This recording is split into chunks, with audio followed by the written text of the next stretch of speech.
Okay, well, it is time to put the subwoofer in. I got the subwoofer a few days ago, got the box earlier today, just installed the subwoofer in the box, so now time to put the box in the Camaro.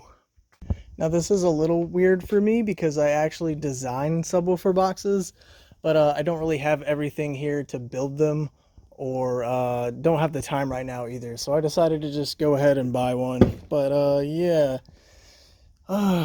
It's not going to be perfect, but it should be good enough. Definitely an upgrade from that old guy right over there. But yeah, this is going to be cool. I have to slide it in through this back here, so obviously I can't hold the camera, so I'm going to figure out how to do this.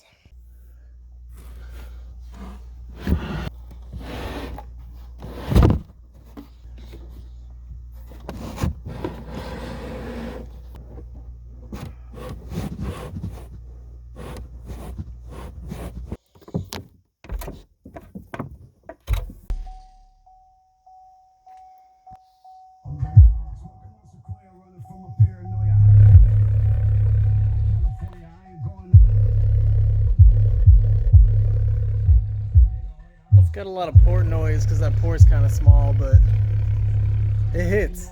It's like really low power right now, still doing good. It's shaking a bunch of stuff on the walls.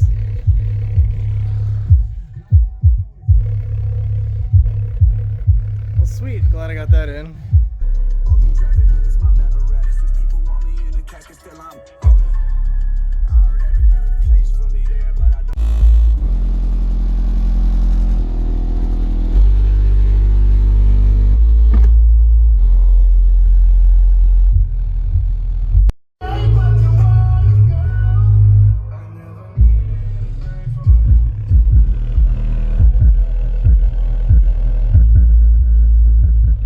Okay, so I played some demos, everything's hooked up, everything works. It looks like the only issue is, wow, this Camaro rattles a lot.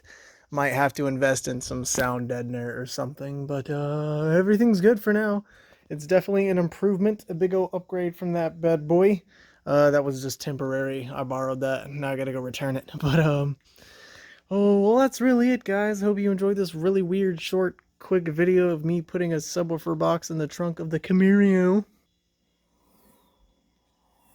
And yeah, I got a low battery warning on the dash, and I only played like not even a full song, so I can't really be doing that with without running the car, and I'm not gonna run it in here because, you know, I don't want to breathe in exhaust fumes and die or whatever. Not today anyway. But yeah, I'll catch you guys next time.